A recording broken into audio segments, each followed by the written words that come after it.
Hello NEET aspirants, आप लोगों का पीएबीटी का एग्ज़ाम अभी अभी हुआ है, राइट? एंड आई होप आपका एग्ज़ाम बहुत अच्छा गया होगा। डन। तो आज के सेशन में with your MK we will be covering our NEET PABT answer key, right? ठीक है, तो आपके 50 के 50 क्वेश्चन हम लोग वन शॉट सॉल्व करेंगे। And don't forget to let me know your marks, right? Do comment your marks, ठीक, in our comment section, right? तो चलिए start करते हैं, okay? आ जाओ। So the first question from section A, आप सबको पता ही है section A compulsory होता है, right? उसका पहला क्वेश्चन है 10 ml of 0.05 molar KMnO4 आप देख सकते हो कि आपके पास पहला जो वेराइटी है इट इज KMnO4, परफेक्ट, ठीक है, was consumed in a titration with 10 ml of a given oxalic acid। मतलब मैं ऐसा बोल देती हूँ KMnO4 है और दूसरी तरफ आपके पास क्या है, ऑक्सैलिक एसिड है, ठीक है, दूसरी तरफ आपके पास क्या है बेटा, ऑक्सैलिक एसिड। आप ये दोनों आपस में एक दूसरे के साथ क्या हो रहे हैं, टाइटरेट किए जा रहे हैं, परफेक्ट है, ठीक है। मतलब क्या मैं ऐसा बोल दूं कि भाई अपना जोड़ा है कौन सा, ऑक्सीडाइजिंग एजेंट और रिड्यूसिंग एजेंट का, परफेक्ट है, ठीक, ओके। अब कह रहे हैं the strength of given oxalic acid solution is, मुझे इसकी क्या निकालनी है, strength. And you should know strength के लिए मुझे पहले क्या निकालनी पड़ेगी, मोलारिटी। डन। तो मेरे दिमाग में सबसे पहले क्या चलेगा कि let's use the simple concept, gram equivalent of KMnO4 is equal to gram equivalent of oxalic acid। बोलो, ठीक है, KMnO4 के जो ग्राम इक्विवेलेंट है वो ऑक्सैलिक एसिड के बराबर होंगे, परफेक्ट। टाइटरेशन में अपना यही फंडा चलता है that the gram equivalent of oxidising agent is equal to gram equivalent of reducing agent, perfect. चलो अब मैं नेक्स्ट की आपके पास यहां पे बात करूं तो अब होगा क्या, देखो कह रहा है कि भाई KMnO4 है। नाउ एवरीबडी नो कि, just a second, everybody know कि भाई KMnO4 में MnO4 माइनस है वो जाता है Mn2+ में, किस में जाता है बेटा, Mn2+ के अंदर, परफेक्ट है, ठीक है। और दूसरी तरफ आपके पास ये कहता है कि ऑक्सैलिक एसिड है, oxalic acid was C2O4, right, ठीक, 2- कर दो, ये आपके पास जाता है बेटा CO2 के अंदर, परफेक्ट है। ऑक्सैलिक एसिड या मैं बोल दूं ऑक्सलेट आयन किस में जाएगा, CO2 में, और आपके पास MnO4 नेगेटिव किस में जाएगा, Mn2+ के अंदर, परफेक्ट। तो चलिए फटाफट इसको सॉल्व करना स्टार्ट करते हैं। x - 8 is equal to -1, x is equal to +7, +7 से +2 के अंदर अगर आपके पास जा रहा है, ठीक है, तो कितने का चेंज हुआ बेटा, 5 इलेक्ट्रॉन का। कितने का चेंज है बच्चा, 5 इलेक्ट्रॉन, राइट, ठीक है। और अगर 5 इलेक्ट्रॉन का चेंज आपके पास आ रहा है तो n फैक्टर क्या होगा, change in the number of electrons multiply by number of atoms, तो टोटल कितना होगा बेटा, 5, इट विल बी 5, क्लियर है, ठीक। सेकेंड में यहाँ पे बात करूं 2x - 8 is equal to -2, 2x is equal to +6, तो x की वैल्यू कितनी जा रही है, +3, x - 4 is equal to 0, x की वैल्यू कितनी जा रही है, +4, बोलो, ठीक है। आपके पास 3 से 4 में अगर कुछ भी जा रहा है तो कितने का चेंज है, 1 इलेक्ट्रॉन का चेंज। n फैक्टर का मतलब क्या, change in number of electrons multiply by number of atom, जो कितने हैं, 2, तो n फैक्टर की वैल्यू कितनी हो जाएगी, 2। बताओ कोई प्रॉब्लम, बता दीजिए, डन है, ठीक, ओके। अब मैं नेक्स्ट की बात करती हूँ, नेक्स्ट इज व्हाट, ठीक, मैं यहाँ पे फॉर्मूला लगाती हूँ, molarity into n factor into volume is equal to molarity into n factor into volume, ठीक है। KMnO4 की मोलारिटी कितनी दे रखी है बेटा, 0.05, KMnO4 का n फैक्टर कितना दे रखा है बच्चा, 5, और इसकी जो वॉल्यूम है वो कितनी है, 10 ml, परफेक्ट है। यहाँ पे भी इसकी मोलारिटी कितनी है, m, n फैक्टर कितना है, 2, वॉल्यूम कितनी है बेटा, 10, बताओ, ठीक है। m into n into V, इधर भी क्या है, m into n into V, बताओ कोई तकलीफ, आ जाइए। अब इन दोनों को आपस के अंदर कट करते हैं, 10 से 10 बोलिए, ठीक है।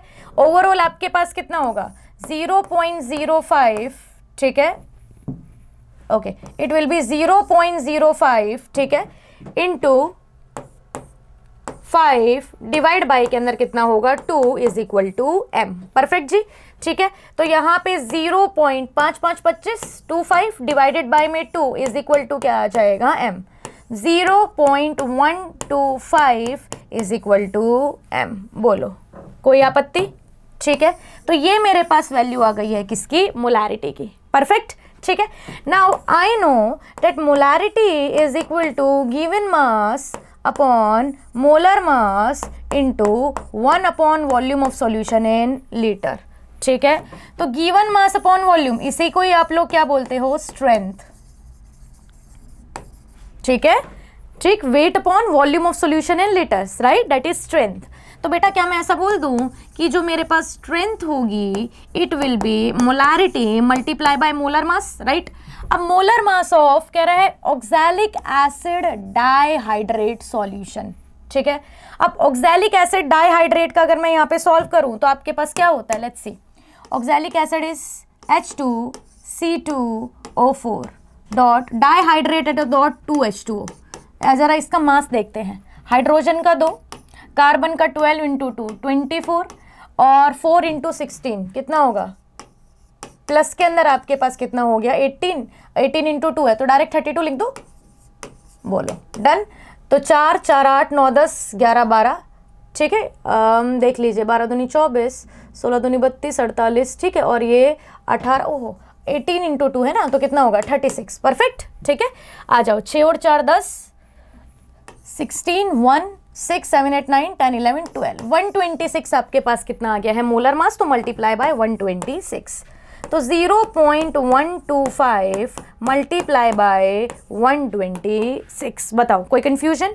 It will be around 15.75।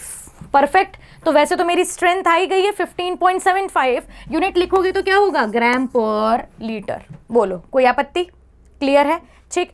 अब आपको यहाँ पे क्या ध्यान देना है कि इट इज डैश इंटू 10 की पावर -2, तो आपके पास आंसर क्या होगा? 1575 इंटू 10 की पावर -2 ग्राम पर लीटर। इजी बच्चा, जल्दी बताओ, एम आई क्लियर? ठीक है, देख लीजिए, डन ना। चलिए, तो आपका पहला आंसर होना चाहिए 3D। सेकेंड क्वेश्चन पे चलते हैं। कह रहा है 120 gram of N organic compound that contains only carbon and hydrogen. Okay, कह रहा है टोटल 120 ग्राम एक कंपाउंड है। ओके, ठीक है, वो कह रहा है कि उसके अंदर 330 ग्राम CO2 है। ओके, तो मैं एक काम कर लेती हूँ, weight of organic compound, weight of CO2, weight of H2O। बोलो कोई आपत्ति है किसी को? ठीक है, अब आपके पास होगा क्या? अरे I think my large tip is not working well. Okay, ठीक है, अब आपके पास होगा क्या? फटाफट आ जाइए, यहाँ पे देख लेते। अब मैं ऐसा बोल दूं क्या? मैं यूनिटरी मेथड से सॉल्व करती हूँ। मैं बोल देती हूँ जब मेरे पास 44 ग्राम CO2 होता था, it has 12 gram of carbon. 44 ग्राम में 12 ग्राम क्या होता था? कार्बन। तो 1 ग्राम CO2 में कितना होगा बेटा? 12/44। परफेक्ट है। और ये पूछ कितने में रहा है? 330 में। 330 gram of CO2 is equal to 12/44 into 330। कोई आपत्ति? ठीक है, अब लेट्स सॉल्व इट। ठीक, मैं बोल देती हूँ 11 3 ज़ा 33, 11 4 ज़ा 44, ठीक है, 4 तिया 12, ठीक, 3 तिया 9, it will be around 90 grams. बताओ कोई आपत्ति? ठीक, ऐसे ही मैं सेम पेज पे बात करती हूँ कि भाई मेरे पास 18 ग्राम H2O है, 2 ग्राम हाइड्रोजन। 18 ग्राम H2O में क्या होता था? 2 ग्राम हाइड्रोजन। परफेक्ट है, ठीक है। 1 ग्राम H2O है 2/18, ठीक है, और ये पूछ कितने का रहा है?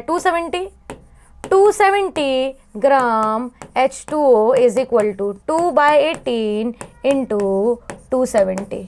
तो लेट्स सॉल्व, ठीक है।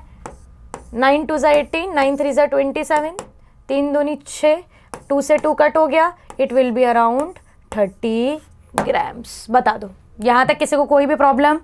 हाँ जी, ठीक है। पहला आया है 90, दूसरा कितना आया है 30। परफेक्ट, ठीक है। अब अपन आगे सॉल्व करते हैं। कह रहे परसेंटेज निकालना है किसका? कार्बन का। तो percentage of carbon is what? आपका weight upon total weight multiply by 100। Perfect जी। तो 0 से 0 आपके पास यहाँ पे कट हो गया, ठीक है। 3 तिया 9, 3 चौक 12 और 4 को इससे करोगे तो आपके पास कितना होगा? 25 और 25 इंटू 3 आंसर कितना आएगा? 75%।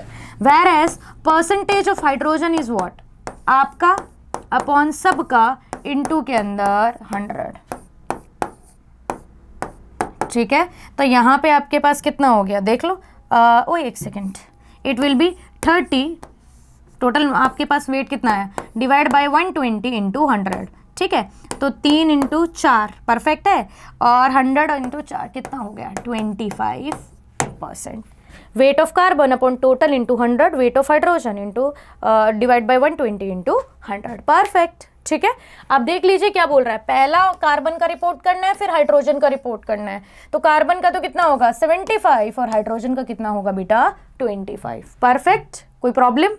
चले आगे, आ जाइए नेक्स्ट पे चलते हैं। The molarity of a 10% volume by volume solution of dibromine solution in CCl4 is X। Okay, ठीक है। 10% है, बोलो ओके है, ठीक।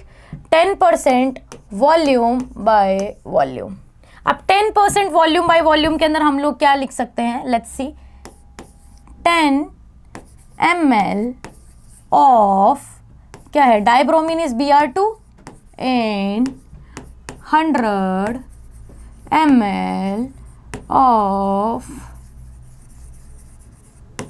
सॉल्यूशन। डन जी, ठीक है। ब्रोमीन कितना है? 10 ml और 100 ml आपका पूरा सॉल्यूशन है। तो बच्चा क्या मैं ऐसा बोल दूं कि अगर 10 ml मेरा सॉल्यूट है तो 90 ml मेरा क्या हो जाएगा? सॉल्वेंट, ठीक है। तो आपके पास सॉल्वेंट कितना हो जाएगा? सॉल्वेंट का डेटा कितना है? CCl4, वो कितना है बेटा? 90 ml। क्या है बच्चा वो? 90 ml। बताओ, यहां तक कोई कंफ्यूजन आपको?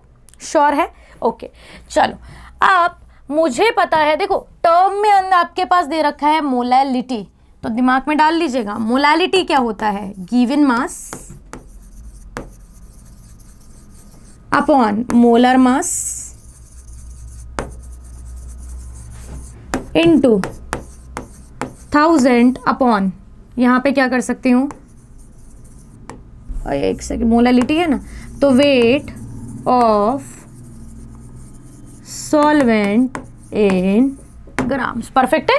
Given mass upon molar mass, ये दोनों आइटम किसके होंगे? सॉल्यूट के होंगे, ठीक है। Into 1000 upon weight of solvent in grams. Done है? ओके, चलो। तो आपको अब यहाँ पे अब सबसे पहले देखना है मैं वेट कैसे फाइंड आउट करूं। कैसे, क्या निकालना है बेटा? वेट। तो सबको पता है डेंसिटी होती है mass by volume, everybody knows it. तो क्या मैं ऐसा बोल दूं?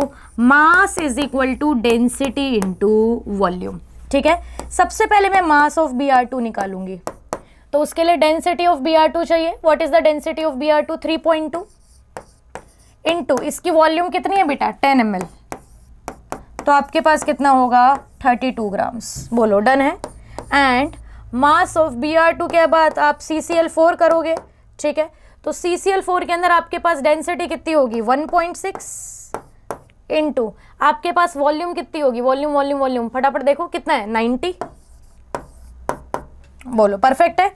तो मैं कर लेती हूँ 0 6 9 54 5, ठीक है।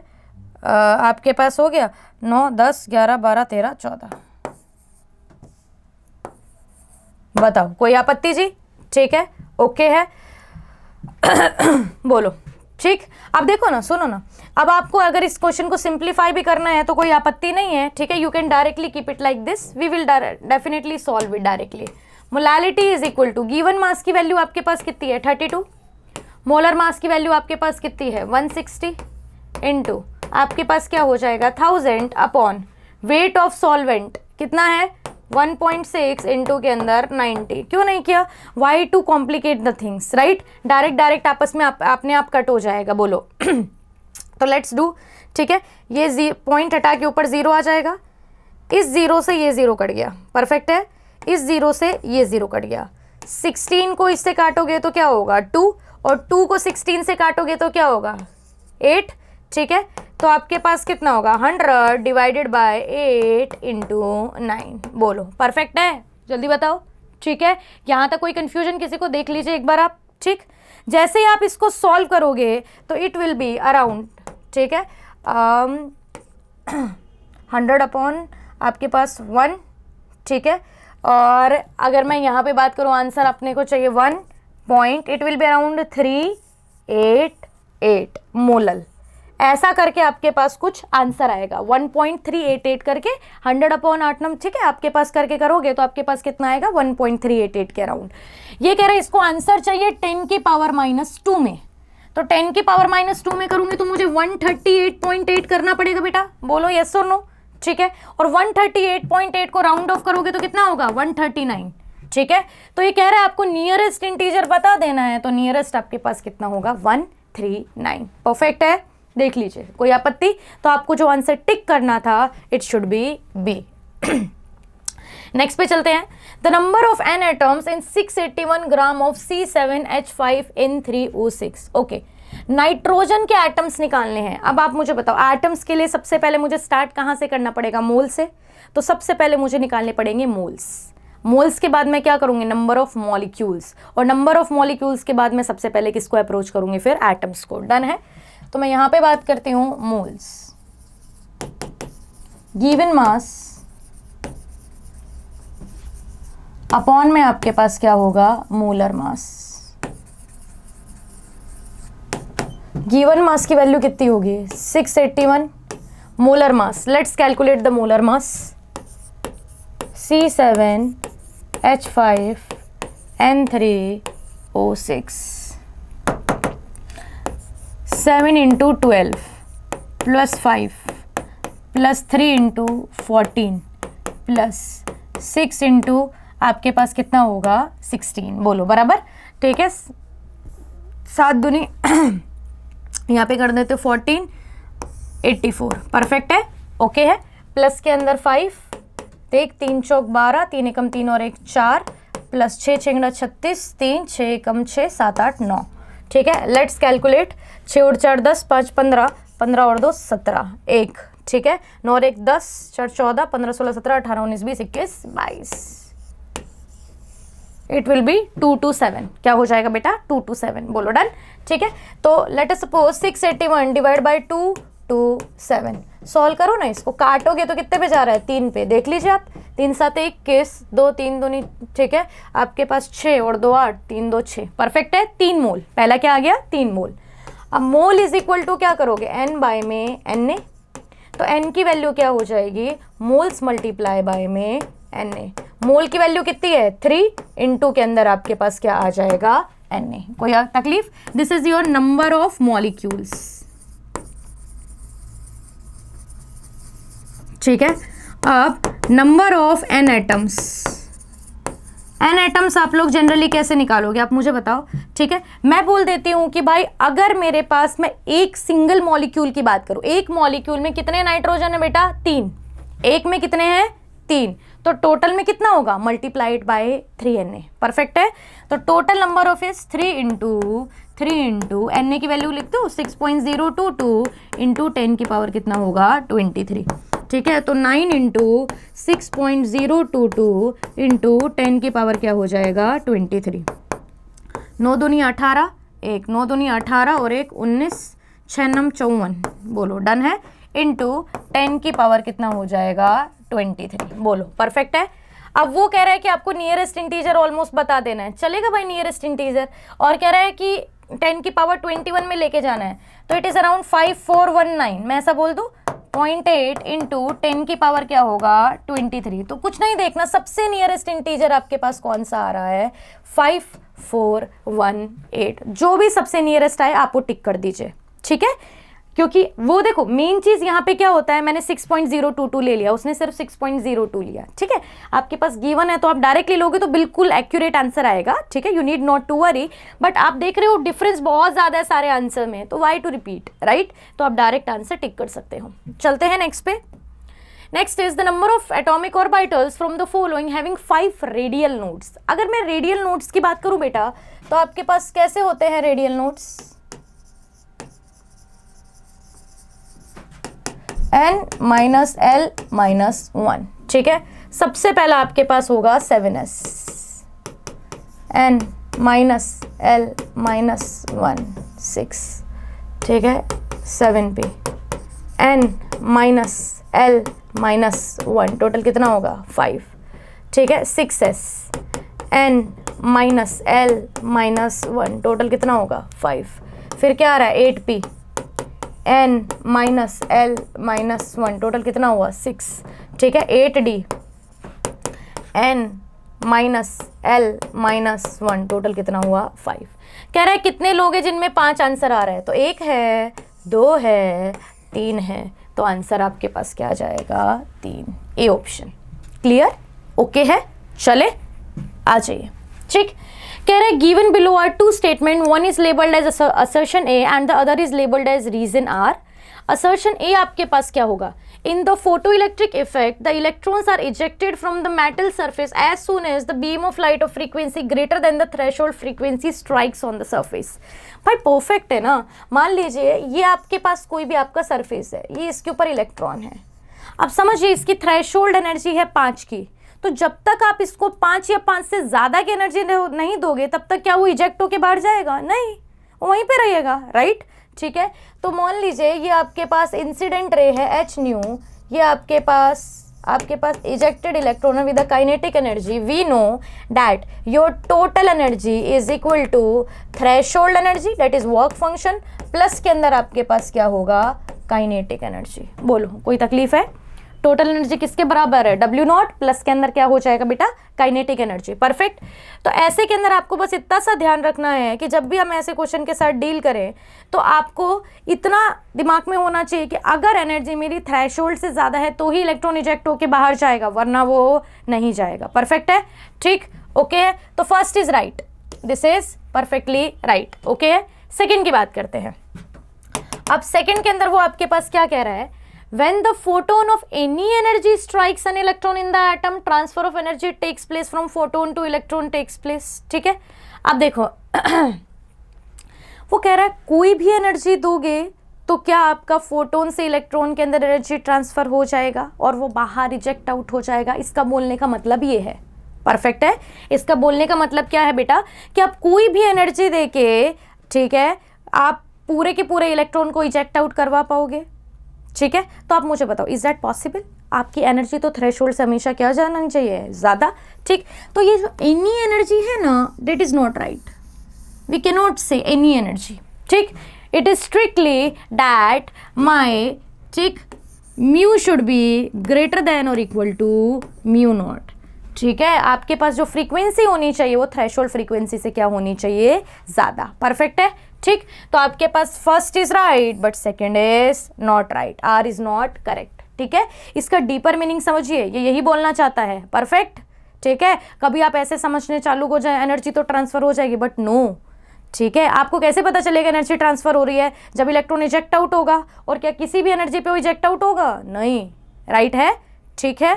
तो make sure you do it right, ठीक। Next is orbital angular momentum of an electron in 3s orbital is xh/2π। बेटा 3s है ना, तो आपके पास L की वैल्यू क्या हो जाएगी, 0, क्या हो जाएगी 0, root L plus 1 h cross, यही होता है आपके पास ऑर्बिटल एंगुलर मोमेंटम। और when L is equal to 0 your answer is also 0, clear, ठीक है। तो आपको जो टिक करना था that is your option number D, clear. चलते हैं नेक्स्ट पे। कह रहे consider the following pair of electrons and इन सबको कंपेयर करके बच्चा मुझे क्या बताना, n प्लस एल की वैल्यू बतानी है। I have to tell n plus L. 3 + 1 is equal to 4, 3 + 2 is equal to 5, 3 + 2 = 5, 3 + 2 = 5, 4 + 2 = 6 और 3 + 2 = क्या होगा 5। अब आपको यहाँ पे क्या करना है, the pair of electron present in degenerate orbitals, what is degenerate, which have same energy. अब आप मुझे बताओ सेम एनर्जी किसकी होगी, पहली चीज इसका n+l सेम हो, और n+l सेम होने के बाद भी उसके n की वैल्यू क्या होनी चाहिए, सेम, सिंपल, ठीक है। आप देख रहे हो n+l की वैल्यू भी सेम, n की वैल्यू भी क्या है, सेम। तो this is your degenerate orbital वाला सिस्टम, राइट, ठीक है। तो कह रहा है कौन सा पेयर है, अब आप बताओ 5 4 ये नहीं है, 6 5 ये नहीं है, तो आपके पास डायरेक्ट आंसर आ गया ओनली बी। क्लियर, ठीक है। चलिए चलते हैं नेक्स्ट पे। Given below are two statement, one is labeled as assertion A and the other is labeled as reason R. कह रहा metallic character decreases and non-metallic character increases moving from left to right. ये मेरा left है, ये right है, मैं left से right चल रही हूँ, ओके, लेफ्ट से राइट चल रही हूँ, तो एवरीबडी नोज यहाँ पे S ब्लॉक आता है, S ब्लॉक आर मेटल्स, इधर P ब्लॉक आता है, P block are non metals, ठीक है। जनरली यहाँ पे जनरली बोल देती हूँ, जनरली नॉन मेटल। तो क्या मैं इधर से इधर चल रही हूँ, तो क्या मैं ऐसा बोलती हूँ कि मेटेलिक करेक्टर तो क्या हो रहा होगा, कम, और नॉन मेटेलिक करेक्टर धीरे धीरे क्या हो रहा होगा, ज्यादा। परफेक्ट है, बताओ। तो ये यही बोल रहा है metallic character decreases and non metallic character increases. Perfect जी, ठीक है। This is my assertion and it is completely okay, right. Now let's move to the reason. It is due to increase in ionization energy and decrease in electron gain enthalpy.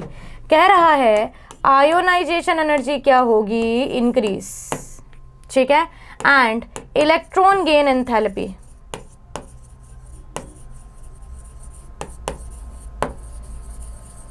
Decrease. वो भाई ये बोल रहा है। अब आप मुझे बताओ, जब आप इधर से इधर जाते हो, ये बात तो सही है कि आयोनाइजेशन एनर्जी इंक्रीज होगी, this is right, this statement is right. Z effective बढ़ेगा, साइज कम होगा, आयोनाइजेशन एनर्जी इंक्रीज होगी, परफेक्ट है, ठीक।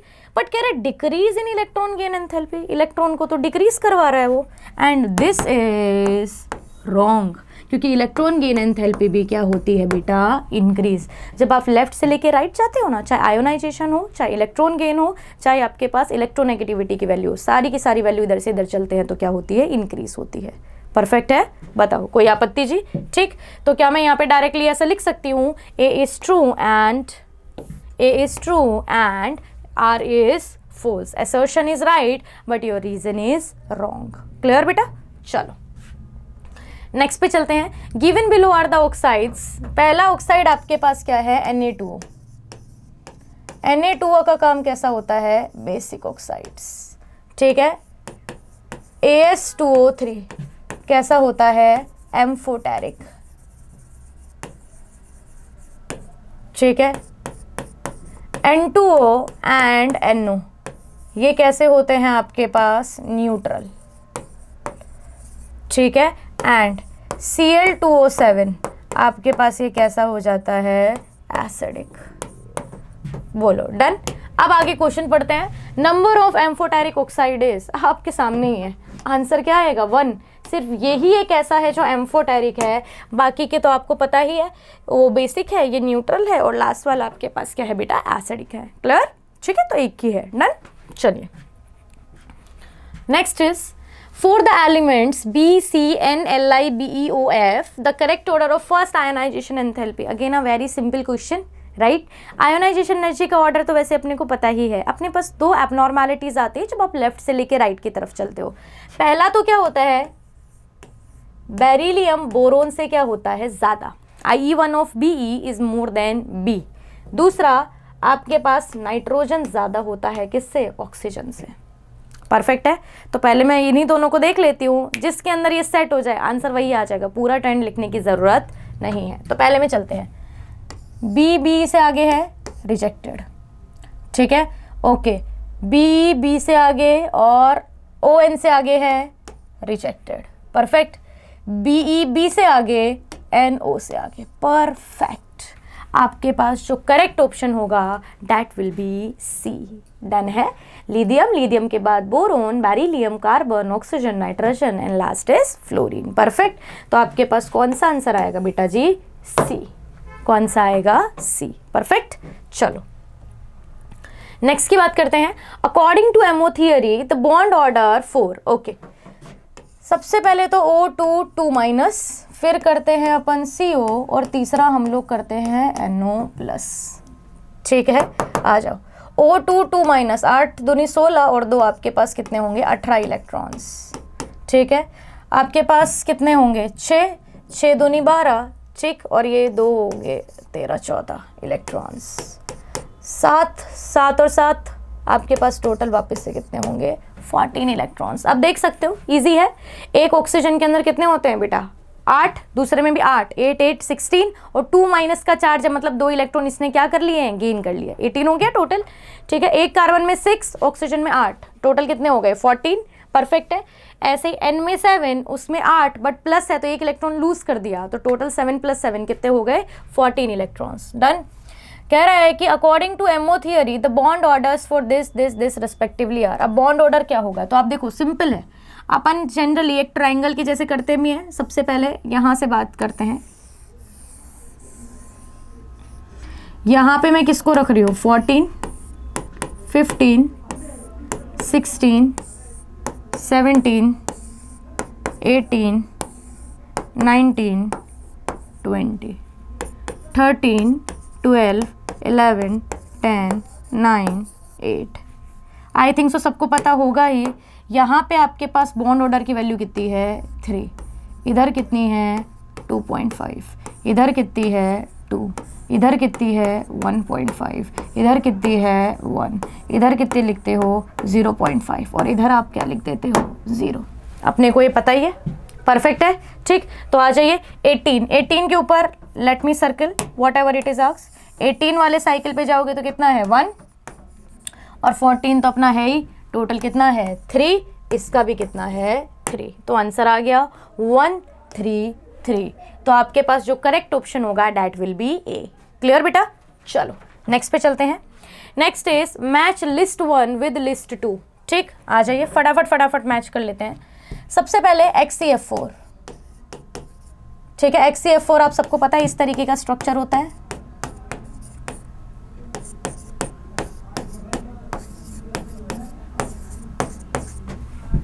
डन।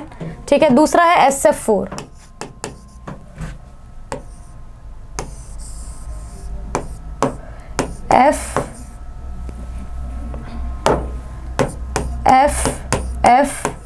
F और यहाँ पे क्या होगा? Lone pair. ठीक है, बताओ। डन है। ओके, तो पहले वाला तो आप सबको दिख रहा है, इट इज स्क्वायर प्लेनर। दूसरा वाला सबको दिख रहा है, इट इज सीसो। तो पहले तो 2 ही मैच कर लेते हैं, आ जाओ। ठीक है, HCF4 is square planar and B का 1 सीसो। ठीक है, फिर आता है NH4 प्लस। NH4 प्लस के अंदर आप सबको पता है NH पॉजिटिव चार्ज। कैसा है? टेट्राहेड्रल, तो C का 4। ठीक है, C का 4 यहीं पे मैच हो रहा है। तो बचा किसका? D का आपके पास क्या आ जाएगा? बेंटी। परफेक्ट है। A2 B1 C4 D3। तो आपके पास जो करेक्ट ऑप्शन होगा दैट विल बी डी। बोलो बेटा। डन है। सारे के सारे शेप्स, सबकी ज्योमेट्री क्लियर है आपको? डन। चलिए नेक्स्ट के ऊपर चलते हैं। Next is the bond order and magnetic property acetyl iodine. What is acetyl iodine? C triple bond C minus, तो क्या होगा?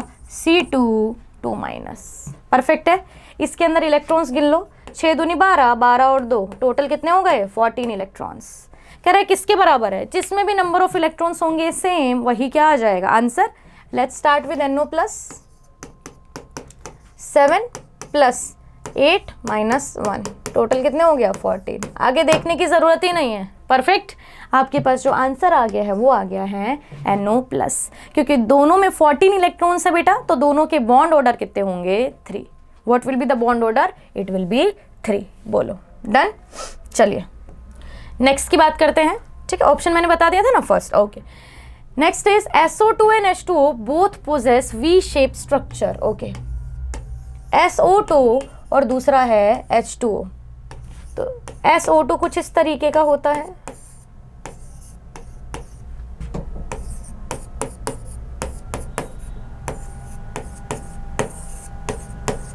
H2O कुछ इस तरीके का होता है. This is SO2, this is H2O. Done. कह रहा है दोनों का वी शेप्ड स्ट्रक्चर है. डन है, आपको दिख रहा है दोनों का वी शेप है. डन.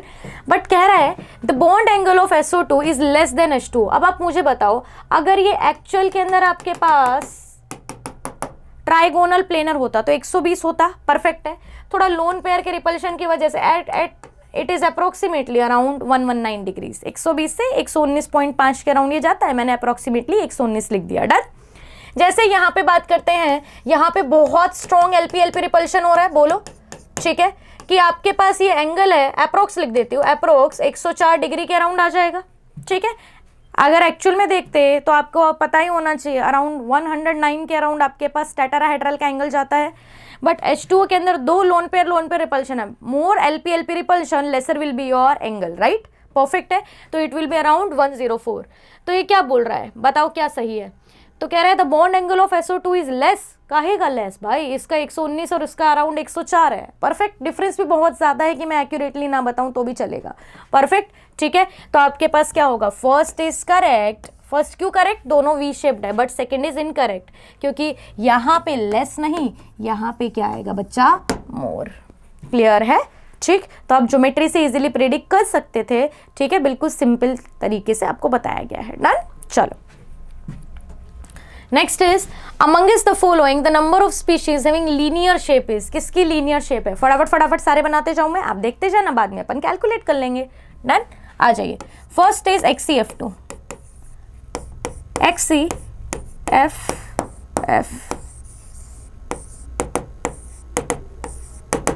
ठीक है. Next is I3+. ठीक है. I3+ के लिए अपन क्या करेंगे, 7 8 9 4. ठीक है. तो I. ठीक है. आपके पास इधर भी क्या आएगा, बोलो. परफेक्ट है. ऊपर चार्ज कैसा आ जाएगा, प्लस. बोलो. टेट्राहेड्रल ज्योमेट्री में जाएगा. डन. नेक्स्ट की बात करते हैं C3O2. C double bond C double bond C double bond O double bond O. C3O2. फिर है I3-. के अंदर लेट मी ड्रॉ. ठीक है, यहीं पे बना लेती हूँ क्योंकि काफ़ी बड़ा स्ट्रक्चर है. I.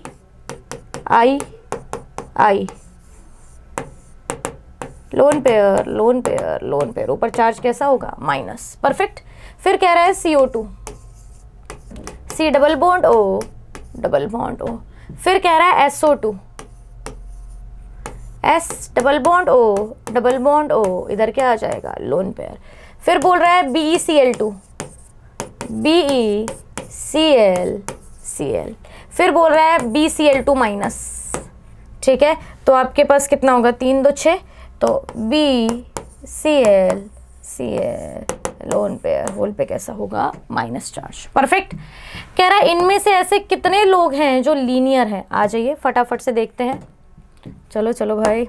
ठीक है. Okay.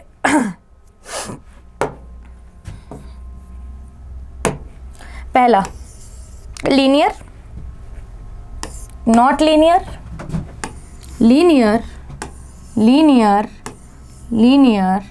Not linear and linear. देख लीजिए मैंने कितने गोले लगाए, 1 2 3 4 और 5. तो टोटल आपके पास we have 5 molecules which have linear shape. Clear बेटा. ठीक है. तो this should be your answer. Clear. चलो, नेक्स्ट है given below are 2 statement. One is labelled as assertion A and the other is labelled as reason R. ठीक है. Delta G is equal to -NFE cell where delta G depends upon N. Yes. N is the total number of electrons which are involved in a reaction. और N की वैल्यू change होगी तो delta G change होगा. Perfect है. ठीक. तो this is right. Second, E cell is an intensive property and delta G is an extensive property. This is also right. दूसरा तो फैक्ट बेस्ड है, थर्मो के आपके पास थियरी में मेंशन्ड है. डन.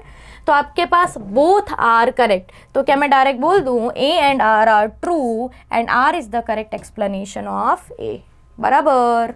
बोलो, कोई आपत्ति. चलो, नेक्स्ट इज कह रहा है A2 plus B2 gives 2AB, heat of reaction दे रखी है -400 kilo joule per mole. AB, A2 and B2 are diatomic molecule. If the bond enthalpy of A2, B2 and AB are in ratio this, bond enthalpy of A2. Okay. पहली चीज, heat of reaction का formula क्या होता है? ठीक है, reactant minus, ठीक है, और सिग्मा कर देती हूँ क्योंकि जितने भी रिएक्टेंट मुझे सारे लेने पड़ेंगे. डन. ठीक है, आ जाओ. कह रहा है कि आपके पास रिएक्टेंट में A2 और B2 है. ठीक है, it will B A2, it will B, हाँ, A2 is to B2 is to AB. ठीक है, कितना है? 1:0.5 is to 1. 1:0.5 is to 1. बताओ, कोई आपत्ति? The bond enthalpy of A2 is, let's start.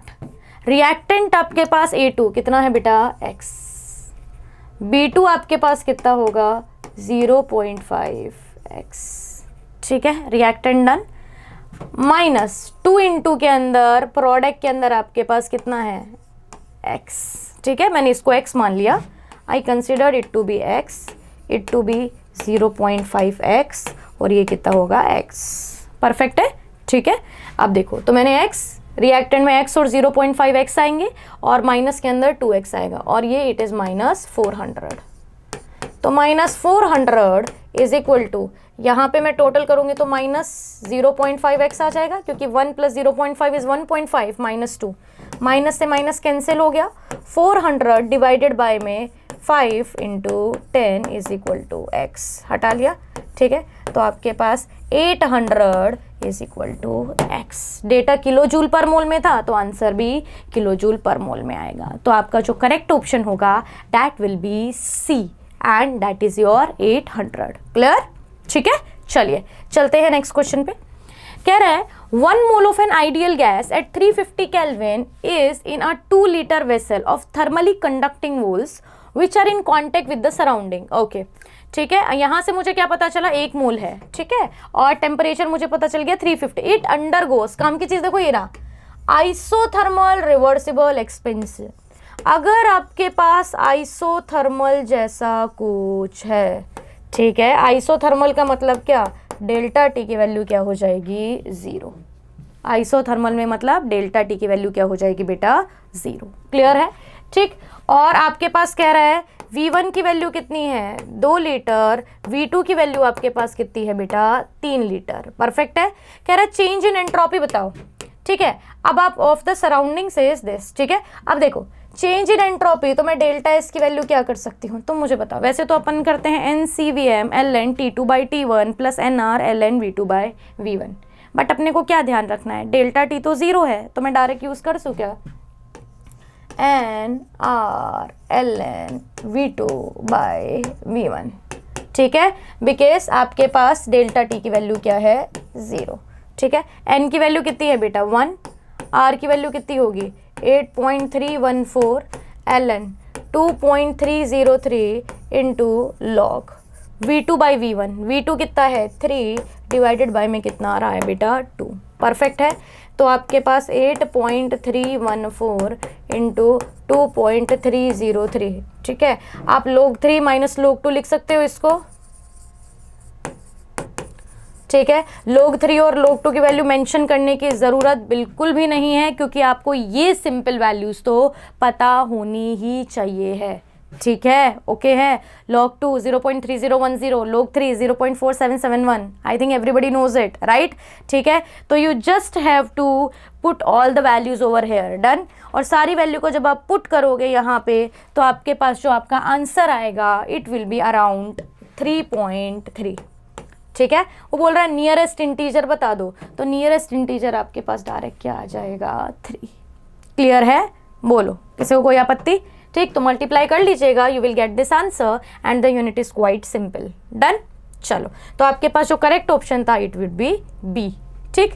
Next is the value of log K for a reaction A is in equilibrium with B at 298 kelvin is. Okay बेटा log K की वैल्यू निकालनी है, तो आपको पता है K को और ये डेल्टा H को मिलाने वाली एक ही कड़ी है, वो क्या है, डेल्टा G। परफेक्ट, क्योंकि मुझे पता है डेल्टा G होता है delta H minus T delta S। Perfect है। और डेल्टा G नॉट आपके पास होता है माइनस RT/ln K। परफेक्ट है बेटा, ठीक है। दोनों ही आपके पास किसकी वैल्यू है, डेल्टा G की, तो दोनों वैल्यूज को मैं एक दूसरे के आजू बाजू रख दूँ, ठीक है। तो delta H not minus T delta S not is equal to minus RT/ln K, ठीक है। तो डेल्टा H नॉट की वैल्यू कितनी है, माइनस 54.07 माइनस टी की वैल्यू आपके पास कितनी होगी, T 298 into delta S not कितना होगा 10। परफेक्ट है बेटा, आप ध्यान रखना ये किलो जूल में है और ये जूल में है, मतलब आपको यहाँ पे इंटू 10 की पावर 3 भी लेना पड़ेगा, वरना आंसर होगा गलत। परफेक्ट, ठीक है। Is equal to minus R की वैल्यू कितनी है, आर 8.314, टी की वैल्यू कितनी है 298 इंटू 2.303 इंटू आपके पास क्या हो जाएगा log के। परफेक्ट है, तो मैं यहाँ पे कर दूँ minus 54070 minus 2980 is equal to, आप देखो ना आपको मल्टीप्लाई नहीं करना है, इस पूरे की वैल्यू दे रखी है 5705।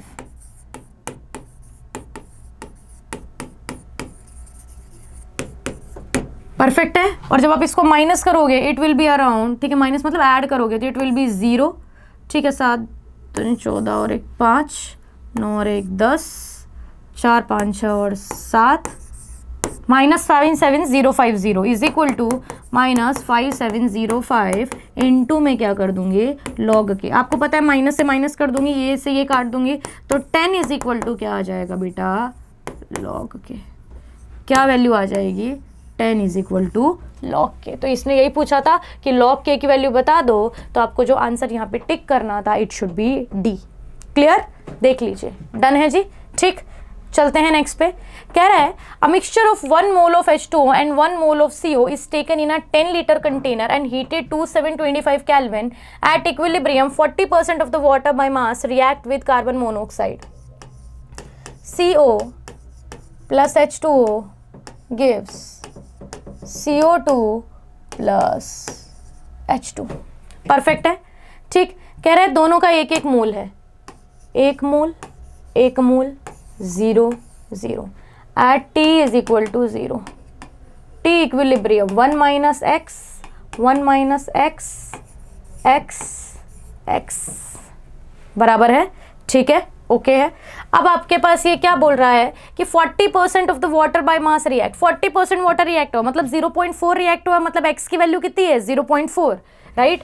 तो it will B 1 minus 0.4 1 minus 0.4 0.4 0.4, तो ये कितना होगा 0.6 0.6 0.4 and the next one is also 0.4। बोलो डन है, ठीक है। तो इक्विलिब्रियम कांस्टेंट Kc की वैल्यू आपके पास कितनी होगी 0.4 इंटू 0.4 डिवाइडेड बाय में 0.6 इंटू 0.6। Kc क्या हो गया, प्रोडक्ट बाय रिएक्टेंट। बोलो कोई आपत्ति जी, ठीक है। अगर ऐसा होगा तो मैं फटाफट से इसको सॉल्व कर दूं, कितना होगा 2/3 इंटू कितना होगा 2/3 कितना होगा 4/9, ठीक है। तो 0.9 चौक 36 कितना बचा 4, 0.444 समथिंग आएगा।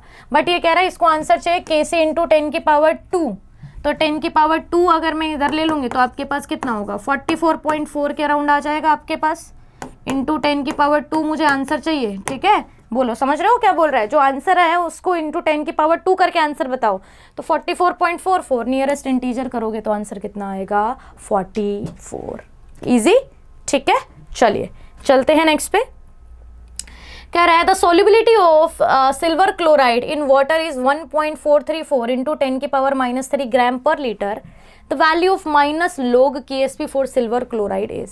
सोल्युबिलिटी प्रोडक्ट से क्वेश्चन है, ठीक है। अब आपको पता है कि आपके पास AgCl AgCl मतलब क्या होगा, KSP is equal to Ag plus into Cl minus. Perfect है, ठीक। अब यहाँ पे अगर मैं बात करूँ सॉल्युबिलिटी की, तो ये कह रहा है कि देखो एक चीज़ नोटिस करो, दिस इज ग्राम पर लीटर। क्या सॉल्युबिलिटी ग्राम पर लीटर में होती है ना, क्योंकि solubility is as similar to that of your molarity, right ना। और आपको पता है मोलारिटी की यूनिट मोल पर लीटर होती है, ना कि ग्राम पर लीटर। तो बेटा पहले हम उसको मोल बनाना पड़ेगा। मोल बनाने के लिए आपको पता है गिवन मास है, नीचे वॉल्यूम है, क्या चीज़ मिसिंग है, मोलर मास। तो अगर मैं इसको मोलर मास से डिवाइड कर दूंगी तो मोल पर लीटर बन जाएगा। परफेक्ट है, ठीक। तो let us right KSP is equal to, यहाँ पे दोनों के एस करके S² लिख दूँ क्या, किसी को कोई आपत्ति है?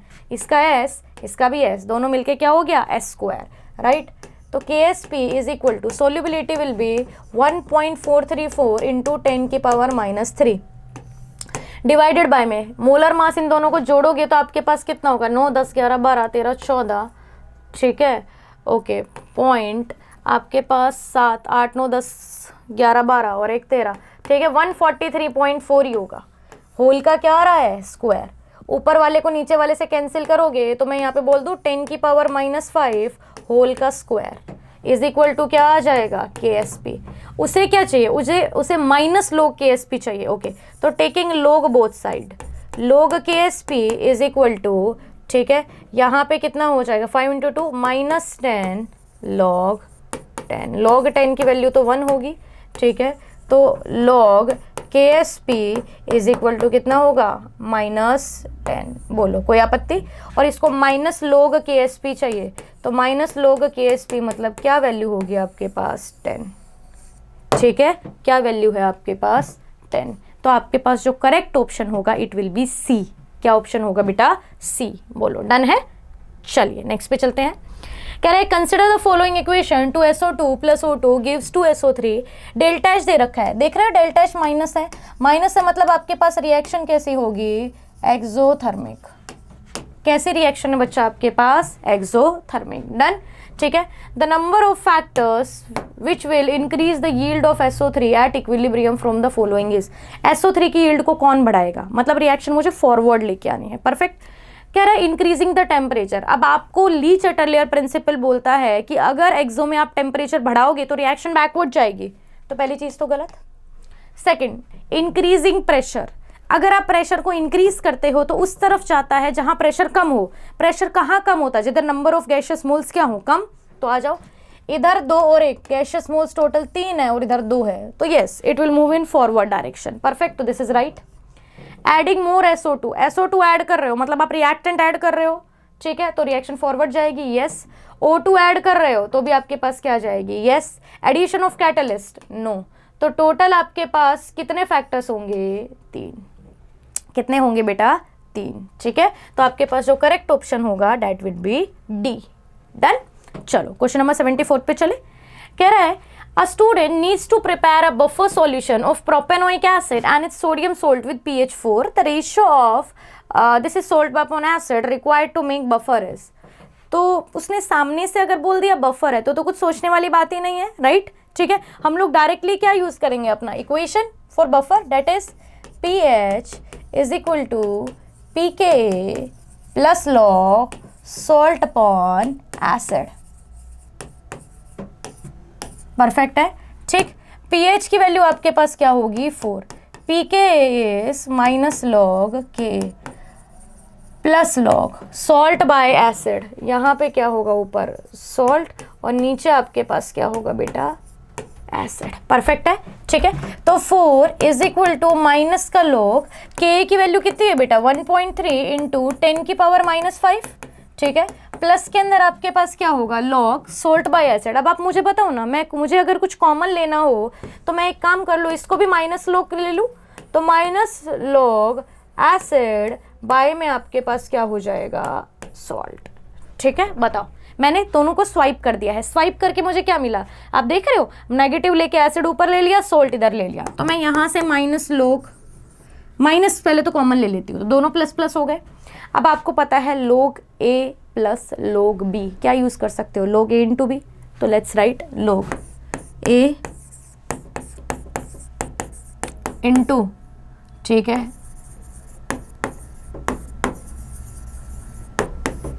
बताओ कोई आपत्ति? इज इक्वल टू 4, 10 की power -4 is equal to log, oh sorry हटा गया नहीं तो, ठीक है। अब मैंने anti log, taking anti log both sides, anti log से एंटी लॉग कैंसिल, ये 10 की power -4 is equal to 1.3 into 10 की power -5 into acid by salt. बोलो परफेक्ट है, ठीक है। तो आपके पास क्या होगा, salt by acid is equal to क्या होगा, 1.3 इंटू 10 की पावर -5 डिवाइडेड बाय 10 की पावर -4, इट विल बी 0.13 बराबर। तो आपके पास जो आंसर आएगा it will be B. Clear? अब सबसे पहले नीट वाले बच्चों के लिए, ठीक है, आप लोगों के पेपर में आपको ज़रूरी नहीं है कि हमेशा लॉग की वैल्यू गिवन हो, तो अगर लॉग सिंपल हुआ 2, 3, 5, 7 ये सब तो आपको पता ही होना चाहिए, ठीक है। सेकेंडली ठीक है, मेक श्योर कि अगर कहीं वैल्यू नहीं गिवन है तो you have to use your mind, right. अभी आधे लोग इस क्वेश्चन को यहीं छोड़ दिए होंगे ये बोल के कि लॉग की वैल्यू 1.3 तो दी ही नहीं है। भाई वो नहीं दी जाएगी, क्योंकि मैथ्स वाले को पता है कि इसके लिए आपको करने की वैल्यू देने की ज़रूरत ही नहीं, आप यूज़ करो आइडेंटिटी, सबको पता है, राइट, ठीक है। तो always keep in your mind if there is no data given, ठीक है, then you have to use tricks, ठीक है। आप कैसे भी करके उसको ऐसे फॉर्मेट में ले आओ जहाँ पे आपको फॉर्मूले की ज़रूरत ही ना पड़े, ठीक है, जहाँ पे वैल्यू की भी ज़रूरत ना पड़े, ठीक है। तो मैंने कुछ भी नहीं किया, सबको पता है log a plus log b क्या होता है, log a into b, perfect. तो मैंने डायरेक्ट यूज़ किया and this is my answer 0.13। Done, next पे चलते हैं। See the following chemical reaction Cr2O7 2- gives, ठीक, मैं यहाँ पे फटाफट लिख लेती हूँ। Cr2O7 2- plus H plus Fe2 plus gives Cr3 plus Fe3 plus H2O। ये मेरे पास मेरी पूरी रिएक्शन है, ठीक है। अब कह रहा है बैलेंस करो, 2x - 14 is equal to -2, 2x is equal to 12, x is equal to +6। 6 से 3 में जा रहा है, कितने का है, 3 इलेक्ट्रॉन का चेंज, और आपके पास 2 एटम है, तो n फैक्टर की वैल्यू यहाँ पे कितनी हो गई, 6। +2 से +3 में जा रहा है, 1 इलेक्ट्रॉन का चेंज और नंबर ऑफ एटम भी 1 है, तो n फैक्टर की वैल्यू यहाँ पे कितनी हो गई है बेटा, 1, ठीक है। अब आपको पता है शॉर्ट मेथड में दोनों के n फैक्टर को हम एक दूसरे के साथ क्रॉस कर देते हैं, तो लेट्स क्रॉस। इसका 6 था तो इधर 6, ठीक है, थोड़ा कलर बदल लेते हैं। इसका 6 था तो इधर 6, इसका 1 था तो इधर 1, 2 Cr 6 Fe 7 ऑक्सीजन है तो इधर क्या होंगे, 7 H2O, परफेक्ट है, और 7 H2O है तो इधर कितना होगा, 14 H plus, and your reaction is balanced. अब देखो ये किस किस को जुड़वा रहा है, लेट्स सी। H प्लस होता तो 14, ठीक है, फिर आपके पास ये होता तो 2 और Z होता तो 7, ठीक है, 7 8 9, ठीक, 14 प्लस 9 कितना हो गया, 23। तो आपके पास जो करेक्ट ऑप्शन आएगा दैट विल बी 23, राइट, ठीक है। चलिए चलते हैं नेक्स्ट क्वेश्चन पे। कह रहा है the sum of oxidation state of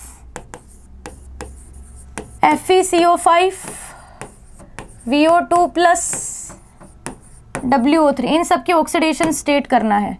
x plus 0 is equal to 0, x की वैल्यू क्या होगी, 0, x minus 2 is equal to +2, x is equal to +4, x minus 6 is equal to 0, x की वैल्यू +6। सबको add करके बताओ कितना आ रहा है, 0 + 4 + 6, टोटल कितना हो गया, 10।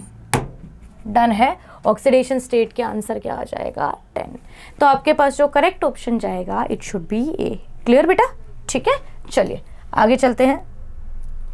Next, which of the following structures are aromatic in nature. अब एरोमेटिक के लिए क्या क्या है, पहली चीज़ आपके पास आइटम साइक्लिक होना चाहिए, ठीक है, सारे कार्बन sp2 हाइब्रिडाइज्ड होने चाहिए, ठीक है, कॉन्जुगेटेड आपके, या मैं बोल दूँ कॉन्जुगेशन होना चाहिए है, ठीक है, प्लेनर होना चाहिए, ठीक है, और सबसे इंपॉर्टेंट 4n+2 रूल को फॉलो करना चाहिए, वही एरोमेटिक होता है, राइट। तो लेट्स सी, 1 2 3 4 5 सारे कार्बन देख रहे हो, मस्त conjugated, planar, cyclic, everything is okay. Okay, 2 electron 2 electron 2 electron, total कितना हुआ 6 इलेक्ट्रॉन। 6 क्या 4n+2 को फॉलो करता है? Yes, done.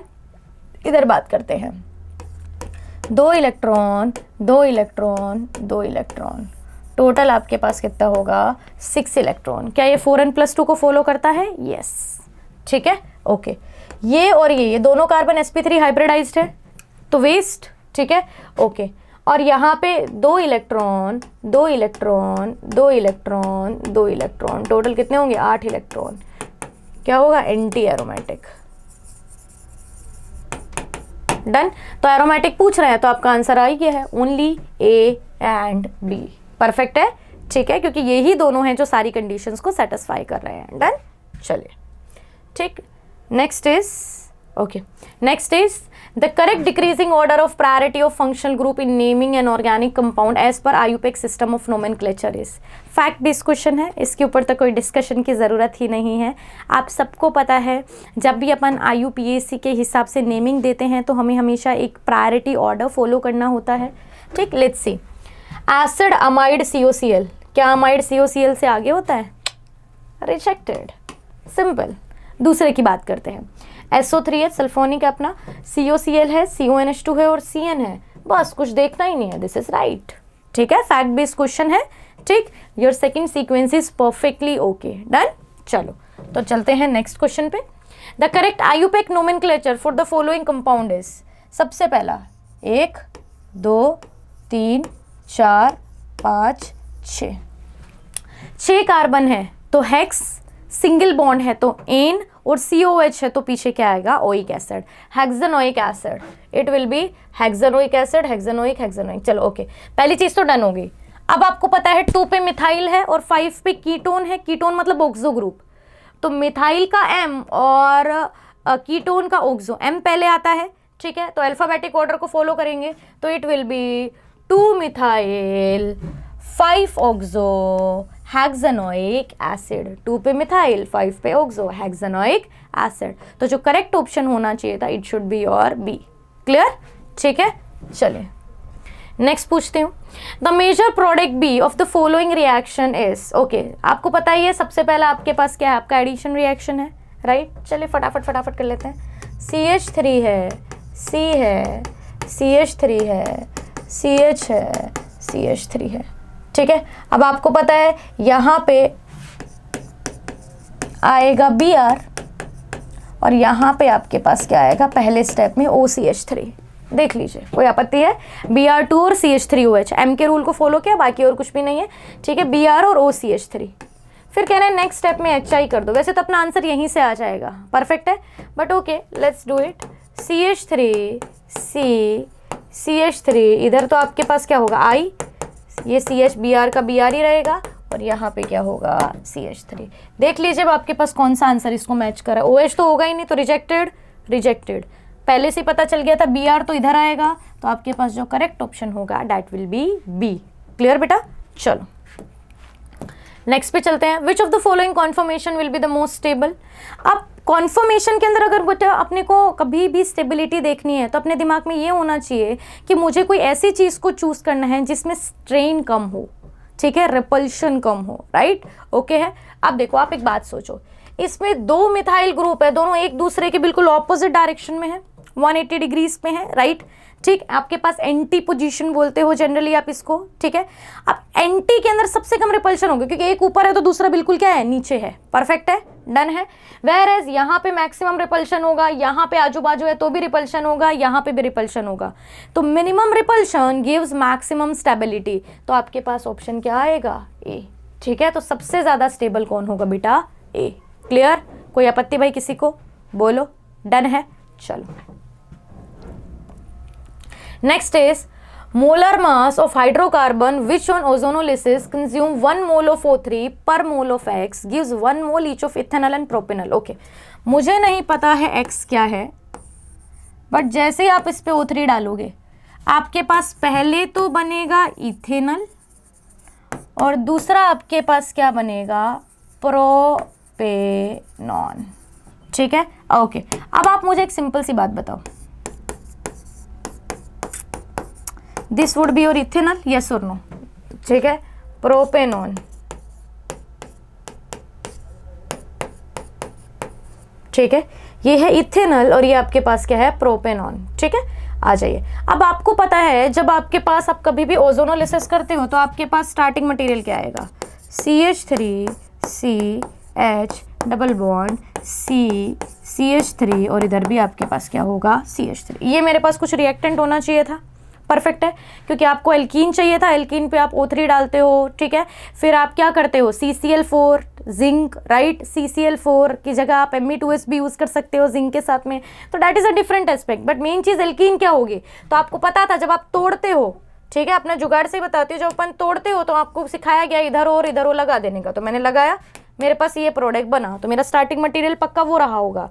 मुझे अब उसका मास देखना है, 1 2 3 4 5, कार्बन कितने हैं 5, हाइड्रोजन कितने हैं 3 3 6 7 8 9 और 10, 5 × 12 + 10, 5 दूनी 10, 5 एकम 5 और 1 6 + 10, टोटल कितना हो जाएगा 70 ग्राम पर मोल। तो आपके पास जो आंसर आएगा it should be B. Clear है, 70 आपके पास आंसर चला जाएगा। लेट्स मूव नेक्स्ट है, among the following compound the one which shows highest dipole moment. बेटा डाइपोल का मतलब क्या, 2 पोल बन रहे हैं, एक प्लस और एक माइनस बन रहा है। और अपने को कभी भी ऐसा कोई क्वेश्चन आए ना, तो हमें ऐसा देखना है कि अगर मेरे पास कभी भी कोई ऐसी प्रोबेबिलिटी है जिसके अंदर आपके पास एरोमेटिसिटी गेन करने की संभावना है, समझ आया, ठीक है, तो that will be the best choice. क्योंकि अल्टीमेटली अपन कभी भी किसी भी बॉन्ड को तभी प्लस माइनस के अंदर प्रेफर करेंगे व्हेन द ऐसा समझो कि when the product is stable, right, and stability simply means कि it should have some special effect. Special effect मतलब क्या, अगर वो एरोमेटिक है तो बेस्ट है, क्योंकि एरोमेटिसिटी से ज़्यादा स्टेबिलिटी तो वैसे भी कोई भी चीज़ नहीं प्रोवाइड करती है। परफेक्ट, तो आ जाओ पहले वाले की बात करते हैं। आप सुनो, मैंने बोला मैं इस बॉन्ड को ऐसे करूँगी, तो लेट सपोज इधर कर दूँ माइनस और इधर कर दूँ प्लस, परफेक्ट है भाई। ये मेरे पास अगर प्लस हो तो भी एरोमेटिक है, ठीक है, और ये मेरे पास इधर माइनस हो तो ये भाई भी एरोमेटिक है। ये भी 6 इलेक्ट्रॉन, ये 2 इलेक्ट्रॉन, दोनों के दोनों क्या हो जाएंगे, एरोमेटिक। यहाँ तो सिनेरियो ही छोड़ दो, sp3 है तो मान लीजिए इधर किया प्लस, इधर किया माइनस। बेटा ये तो एरो है बट ये कैसा होगा, एंटी, 2 4 इलेक्ट्रॉन हो जाएंगे रिजेक्टेड। ये तो वैसे ही छोड़ दो क्योंकि आपके पास sp3 वाले क्या हो गए हैं, कार्बन आ गए हैं। तो मैक्सिमम स्टेबिलिटी एरोमेटिसिटी से हम यहाँ देख रहे हैं, और वो किस में मिल रही है बेटा, ए में। तो आपके पास जो करेक्ट ऑप्शन होगा it should be A. Clear, चलो next is CH3C triple bond CH red hot iron tube 873 kelvin gives a sigma bond बताने हैं। साइक्लिक पॉलीमराइजेशन का पूरा क्वेश्चन है हाइड्रोकार्बन्स में से, ठीक है। बेंजीन को बनाते हैं अपन लोग CH ट्रिपल बॉन्ड CH लेके, सेम इसी चीज़ को हम लोग रिपीट करेंगे। तो जब मैं इसको साइक्लिक, ठीक है, what will be the A, cyclic polymerization से करूँगी C double bond C, C double bond C, C double bond C, CH3 CH3 CH3, ठीक है। बची हुई जगह पे क्या लगा दूँ, H H H। कह रहे नंबर ऑफ सिग्मा बॉन्ड्स बता दो, आ जाए सिग्मा पे, 1 2 3 4 5 6 7 8 9, 3 इधर, 9 10 11 12 12 13 14 15 16 17 18, एक देखो ये रहा 19 20 21। तो डायरेक्ट आंसर आएगा आपके पास कितने सिग्मा बॉन्ड है, 21 सिग्मा बॉन्ड्स। क्लियर, ठीक है। तो पहले आपको प्रोडक्ट बनाना था, फिर प्रोडक्ट के अंदर आपको सिग्मा बॉन्ड्स क्या करने थे बेटा, कैलकुलेट करने थे। डन, चलो कह रहे कंसिडर द फॉलोइंग रिएक्शंस, ठीक है, ओके इज करेक्ट, ठीक। अब वो कह रहे हैं कंसिडर द फॉलोइंग, ठीक, यहाँ पे बस एक कॉमा आना था, बस बाकी कुछ नहीं है। Consider the following reactions is correct, अपने को ये बताना है कि भाई सबको एक बार कंसिडर करो और कौन सही है। Done, okay. अब सही के लिए अगर मैंने बात की तो लेट्स सी, यार एनहाइड्रस AlCl3 है। बच्चा आप मुझे एक बात बताओ, एनहाइड्रस AlCl3 है तो Cl निकल के आपके पास इलेक्ट्रोफाइल बनना चाहिए, तो बेंजीन पे प्लस आएगा। क्या ये पॉसिबल है? क्या बेंजीन पे पॉजिटिव चार्ज कभी स्टेबल होता है? नहीं। तो जब ये ही नहीं बनेगा तो क्या मेरा प्रोडक्ट कभी बनेगा? नो। तो first is not possible. Done. Second की बात करते हैं। क्लोरीन एनहाइड्रस AlCl3 डार्क, हर जगह H की जगह पे क्या आ गया है, ClCl। Fact based question NCERT से उठाया गया है, बेंजीन की रिएक्शन में ये पूरी रिएक्शन गिवन है हाइड्रोकार्बन्स में। डन, ठीक है। तीसरे की बात करते हैं, कह रहे हैं CH2 double bond CH, Cl निकल के इधर पॉजिटिव आएगा, क्या डबल बॉन्ड के ऊपर पॉजिटिव चार्ज स्टेबल होता है? नहीं, मतलब ये रिएक्शन भी पॉसिबल नहीं है। तुम्हें पता है मैं ऐसा क्यों देख रही हूँ?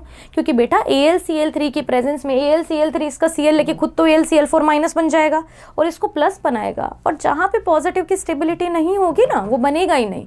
और जब आपके पास बीच का जो इंटरमीडिएट है वही नहीं बन रहा है, तो क्या आपके पास कभी फाइनल प्रोडक्ट बनेगा क्या? परफेक्ट, राइट, ठीक है। अब मैं डी की बात करती हूँ। डी में कह रहा है CH2 double bond CH CH2, Cl निकल के positive, yes this is stable. क्यों? ये तो मस्त रेजोनेंस करेगा रे, बराबर। तो आपने देखा एक तो बी और एक डी, दो चीज पॉसिबल है, तो आपके पास आंसर भी कौन सा चला जाएगा? बी। क्लियर, ठीक है। So my correct option is B and D. चलो, अब अपना पार्ट एक खत्म हो गया है, तो let's move to section B. यहाँ पे तो आपके पास चॉइस है, and I must say part B is far far far easy, ठीक है, देन योर पार्ट 1, ठीक है, ओके। तो चलिए, वैसे तो आपका पूरा पेपर बहुत, ऐसा बोलूँगी बहुत सिंपल था। हाँ, it was a bit tricky in terms of physical, because अगर आपको कॉन्सेप्ट पे ग्रिप होगी ना और कैलकुलेशंस पे हैंड होगा, तो ही आप इजीली इस क्वेश्चन को 1 घंटे में या इस पेपर को 1 घंटे में अटेम्प्ट कर पाओगे, ठीक है। So paper was simple, but I would say it will utilize your brain to the maximum, ठीक है। तो यूटिलिटी की अपने पास जो संभावना थी वो हमने पूरा 100 नहीं 200% रखी है, राइट। चलो, तो let's move to question number 86। कह रहा है एक्सेस ऑफ आइसोब्यूटेन, लाओ भाई आइसोब्यूटेन बना लेते हैं।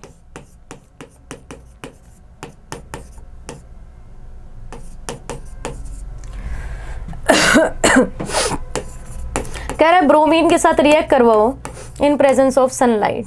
कहानी खत्म, सबको पता है क्या होगा, रेडिकल मैकेनिज्म है अपना, H निकल के क्या आ जाएगा, Br। तो आपको सोचना ही नहीं है, CH3 C CH3 CH3 और इधर क्या आ जाएगा बेटा, Br, ठीक है, ओके है। एट 125 डिग्री सेल्सियस बोल रहा है, ठीक। तो आपके पास डायरेक्ट ऑप्शन क्या चला जाएगा, डी। क्लियर, ओके है। चलिए नेक्स्ट पे चलते हैं। इन the following sequence of reaction the P is 1 2 3 4 और 5। इधर Cl है, प्लस के अंदर Mg है, और आपके पास क्या है, ड्राई ईथर है।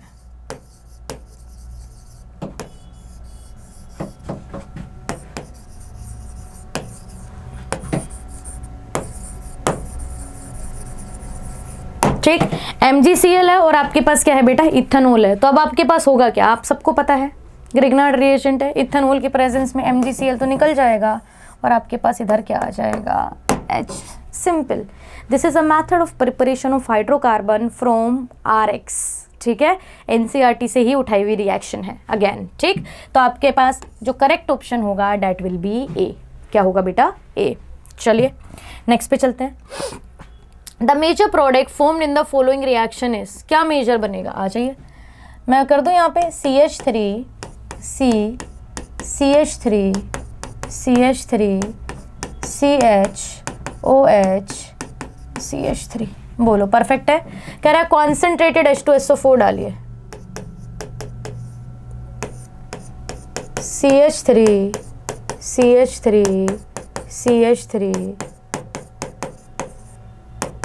इधर क्या आ जाएगा, प्लस, ठीक है। सबसे पहले अब वाली चीज़ तो अपन को लास्ट में जाके एलिमिनेशन करनी है, क्योंकि वो कॉन्सेंट्रेटेड H2SO4 बोल रहा है, बट सबसे पहले अपन मेन चीज़ से प्रोसीड करेंगे, दैट इज आपके पास कार्बोकेटाइन बनेगा, फिर कार्बोकेटाइन की रीअरेंजमेंट होगी, क्योंकि यहाँ पे इट इज़ 2 डिग्री और इधर आएगा तो इट विल बी 3 डिग्री। तो आपको पता है अगर कार्बोकेटाइन को मौका मिल रहा है खुद को स्टेबलाइज करने का तो करेगा, परफेक्ट, ठीक है।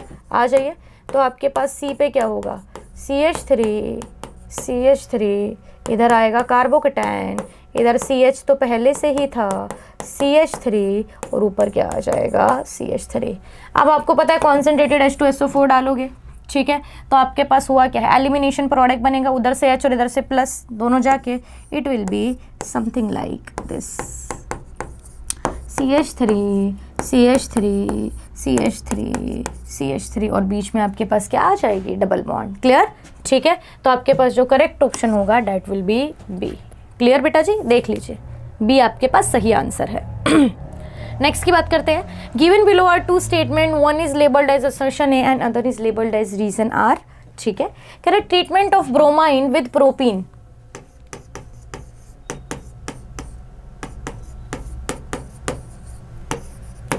Br2 के साथ ट्रीट करो तो पता है यहाँ पे आपके पास किस तरीके का, इस तरीके का आपके पास एक इंटरमीडिएट बनता है। ठीक है, ओके। कह रहा था attack of water on bromonium ion follows Mk। Okay, उसके बाद आपके पास वाटर अटैक करेगा, मतलब वाटर के बात करो तो OH माइनस अटैक करेगा, M के रूल के हिसाब से ये इधर से आउट, तो आपके पास कुछ इस तरीके से प्रोडक्ट बन जाएगा। CH इधर से क्या होगा OH, CH2 और ये क्या होगा Br। That will be your final product. बराबर है।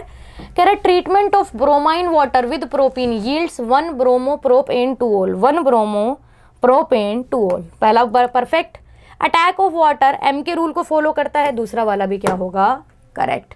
तो both A and R are true and R is the correct explanation of A।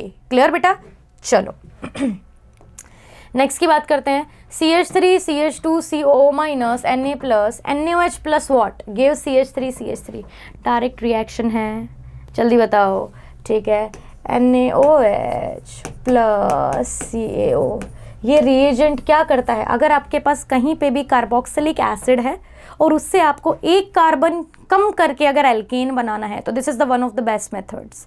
ठीक है, क्योंकि यहाँ पे आपके पास ये पूरा का पूरा जो पार्ट है ये तो आपके पास Na2CO3 के साथ निकल जाएगा। ठीक है, बन के निकल जाएगा, बचे बनेगा क्या, CH3 परफेक्ट है।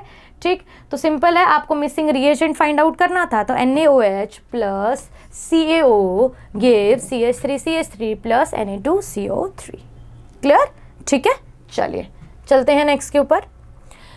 Consider the complete combustion of butane. Okay, butane का कंबशन है मतलब C4H10 plus O2 gives CO2 plus H2। 4 4 5 दूनी 10, 4 दूनी 8, 9 10 11 12 13, 13 by 2। Okay, reaction is balanced. कह रहे 72 ग्राम वाटर है। ओके, कह रहे हैं मुझे क्या चाहिए है, अमाउंट ऑफ ब्यूटेन, मुझे इसका क्या निकालना है, मास। तो पहली चीज तो जो आपके माइंड में क्लियर होनी चाहिए वो क्या, स्टेप 1 इज बैलेंसिंग, मैंने बैलेंस किया। Step number 2 is moles. Moles is what, 72 divided by में 18। ठीक है, तो आपके पास कितना होगा, जरा 4 पे करना, 4 8 32, 3 4 एकम 4, हाँ 4 मोल आ जाएगा। परफेक्ट। अब 4 मोल अगर मेरे पास आया है, डिवाइड इट बाय स्टोइचियोमेट्रिक कोफिशिएंट 0.8। ठीक है, ये जो आंसर आया इसको डायरेक्ट उठा लो, कितना आया है 0.8 मल्टीप्लाई बाय इट्स स्टोइचियोमेट्री, मतलब इस भाई का अमाउंट भी कितना है 0.8 मोल। कह रहा है मास निकालना है, गिवन मास डिवाइडेड बाय में मोलर मास। मोलर मास कितना होगा, आ जाइए पहले तो कर लेते हैं। 4 × 12 प्लस 10, 4 दूनी 8, 4 एकम 4 प्लस 10, कितना होगा 58। ठीक है, तो 0.8 × 58 इज इक्वल टू क्या होगा, गिवन मास। ठीक है, बता दो, किसी को कोई आपत्ति। ठीक, अब करोगे तो 8 8 ज़ा 64, 6 8 5 40, 40 और 4 46, बोलो डन है। इज इक्वल टू क्या होगा, गिवन मास। तो 46.4 है ये, और ये कह रहा है कि इसको आंसर चाहिए इंटू 10 की पावर -1 में, तो कैन आई राइट 464 इंटू 10 की power -1 is equal to your given mass. तो आपको रिपोर्ट क्या करना था, 464। तो आपका जो सही आंसर होगा that will be option number D. Clear बेटा, देख लीजिए, परफेक्ट है। चलो next is the energy of an electron in the first Bohr orbit of hydrogen atom is इतना, it's energy in the third Bohr orbit is. First की दे रखी है, थर्ड की निकालनी है। तो आप मुझे एक बात बताओ, ठीक है, लेट अस सपोज मैं ऐसे ही बोल देती हूँ E1 इज व्हाट, ठीक है, -2.18 इंटू 10 की पावर -18। ठीक है, आपके पास क्या होता है, Z²/n² करते हो अपन, यही फॉर्मूला है। तो फर्स्ट के अंदर तो आपके पास क्या होगा, 1 1 ही चला जाएगा सब कुछ। तो E1 is equal to -2.18 into 10 की पावर -18 जूल। अब E2 आपके पास क्या होगा, E3 लिख देती हूँ ना डायरेक्ट, क्योंकि आपके पास क्या बोल रहा है, थर्ड ऑर्बिट बोल रहा है ना, ओके थर्ड ऑर्बिट है तो -2.18 इंटू 10 की power -18 Z square by n square. Z की वैल्यू आपके पास क्या होगी, 1 स्क्वायर अपॉन एन का square, n is what, third Bohr orbit, 3 का स्क्वायर बाय 9, ठीक है। तो -2.18 इंटू 10 की पावर -18 डिवाइडेड बाय में 9, ठीक है। तो आपके पास क्या होगा, E1 by 9, E3 is equal to E1 by 9। बोलो डन है। It will be 1/9 of this value. आप देख ही रहे हो, E3 will be 1/9 times that of your E1। Clear, ठीक है। अब चलिए चलते हैं नेक्स्ट पे। कह रहा है the incorrect statement among the following is the first ionization potential of Al is less than the first ionization potential of Mg। अब आपको पहले से ही बता रखा है कि IE1 of Mg is more than that of your Al। Reason आपको पता है, पेनिट्रेशन इफेक्ट बोलते हैं, क्योंकि आपको पता है इसका होता है 3s2 और ये होता है 3s2 3p1। S का पेनिट्रेशन इफेक्ट P से ज़्यादा होता है। Penetration means what, it is more closer to nucleus, and if it is more closer to nucleus means what, it is strongly attracted, ठीक है।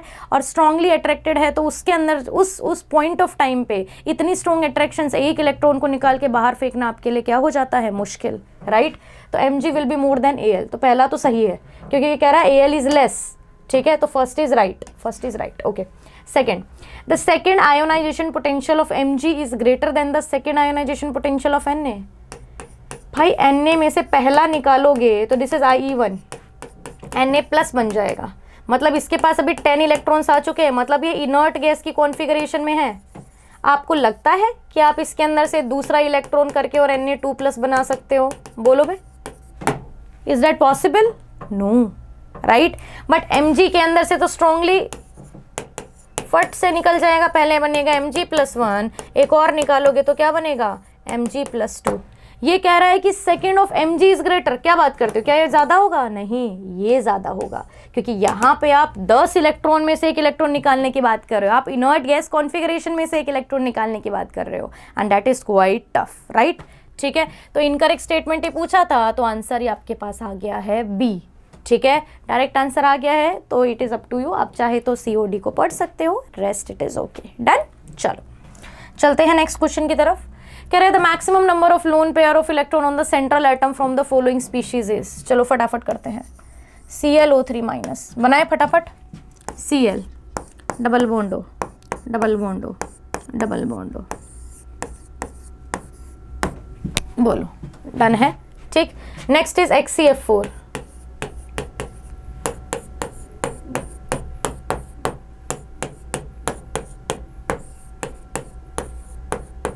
नेक्स्ट इज SF4,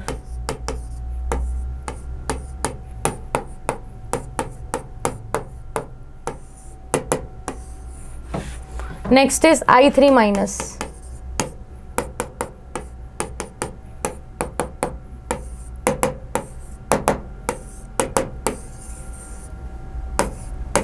बोलो perfect है।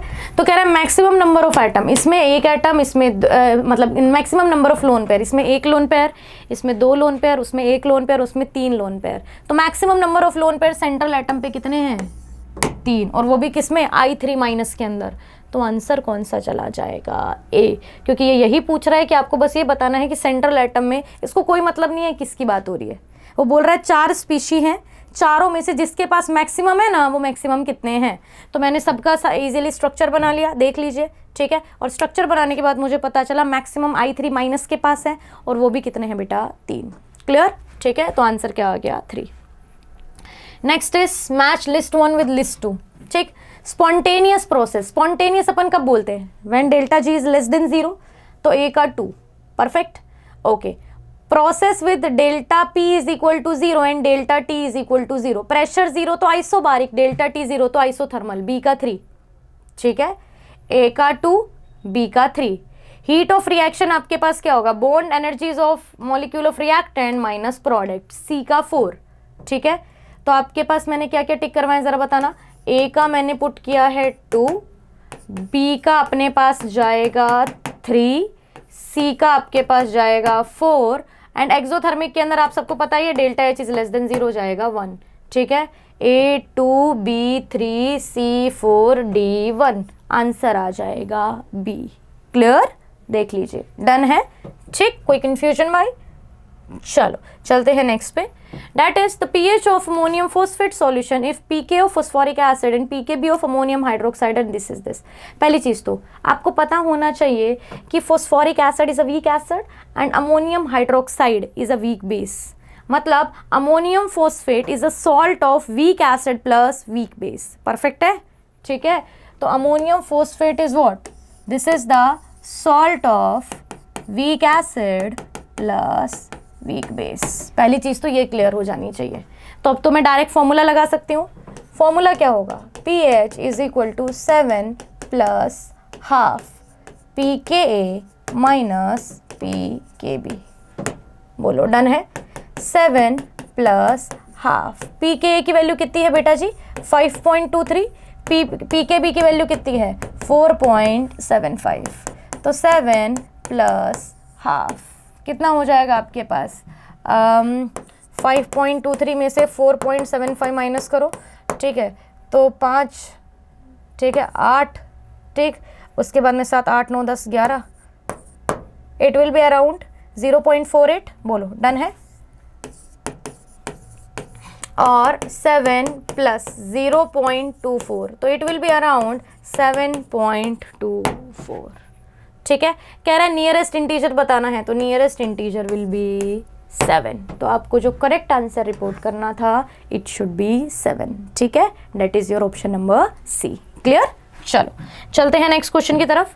कह रहा है Ka1, Ka2, Ka3 are the respective ionization constant for the following reaction A, B, C, A, B और C। Relationship बताना है Ka1, Ka2 और Ka3 के अंदर। तो देखो सिंपल सी चीज़ है, आप मुझे एक सिंपल बात बताओ, अगर मैं फर्स्ट और सेकंड को ऐड कर दूं, आप खुद सोचो, मैं A और B को ऐड कर दूं तो क्या मेरे पास C बन जाएगा? लेट्स सी, यहीं पे कर लेते हैं, आ जाइए। एडिंग A और B, ये दोनों आपस में कैंसिल, ऊपर वाला as it is HH 2H plus और C2O4 2 माइनस। परफेक्ट है, ठीक है। Means if I want to get C I have to add A plus B। Perfect है।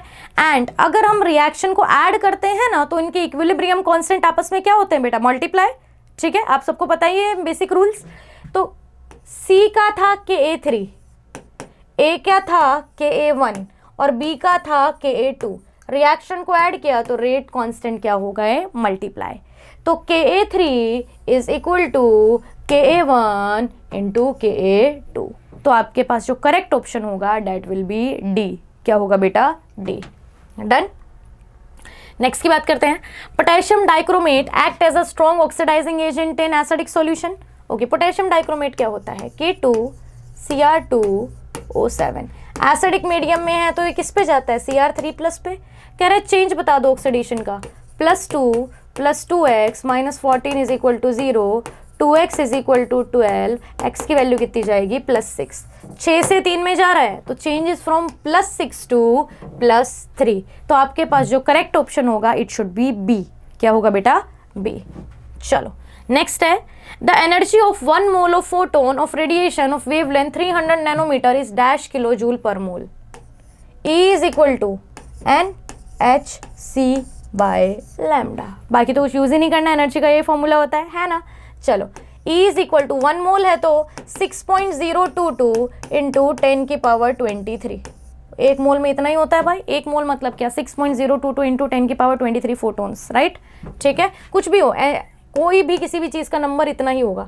H इज 6.63 इंटू 10 की पावर -34 इंटू 6. ओह, इसको मैं 6.02 ही लिख लेती हूँ बेटा, फिर कैलकुलेशन में प्रॉब्लम होगी वरना। इंटू 3 इंटू 10 की पावर 8 डिवाइडेड बाय में NhC। लैम्डा की वैल्यू कितनी है? 300 नैनोमीटर। नैनो इज 10 की पावर -9। लेट्स सी नाउ बेटा, 3 से 3 को काट दे, आ जाओ। आपके पास इधर क्या बचा? 6.02 इंटू 6.63 इंटू 10 की पावर 23 -34 +8 +9। कोई आपत्ति जी? आ जाइए, पहले तो 6.02 को 6.63 के साथ मल्टीप्लाई कर लेते हैं। 3 दूनी 6, ठीक है, 2 तिया 6, 2 छक्की 12, 12 और 1 13 इंटू 0 0 0, 2 बार करोगे तो 6 दूनी 12 18, 1 6 छंगना 36 37, 3 6 छंगना 37 38 39, 6 2 8 9 10 11, 7 8 9 9 3, 4 के बाद 0 है तो it will B 39, it will B 39.91, ऐसा कर दो, ठीक है, मैंने मल्टीप्लाई कर लिया। इट विल बी 39.91 इंटू 10 की पावर, ठीक है, और ये देखना भाई ये 2 ये भी ऊपर जाएगा तो इधर जाके -2, तो 36 माइनस का कितना है 36 और प्लस का 8 दूनी 16 और 1 17, ठीक है, तो 17 और 23, 7 8 9 10, 2 3 4 और प्लस का 40, ठीक है, तो ये 10 की पावर आपके पास कितना आएगा 4। डन है। अब ये मेरे पास आया है जूल पर मोल के अंदर, उसको आंसर चाहिए किलो जूल पर मोल में। तो बेटा पहली चीज तो मैं इसको 399 लिख लूँ इंटू 10 की पावर 3 जूल पर मोल लिख दूँ, और आपको पता है 10 की पावर 3 को क्या ही लिखते हैं किलो, तो it will B 399 kilo joule per mole. Clear. तो आपके पास जो करेक्ट ऑप्शन जाएगा वो क्या जाएगा बच्चा C, it will be C. Done.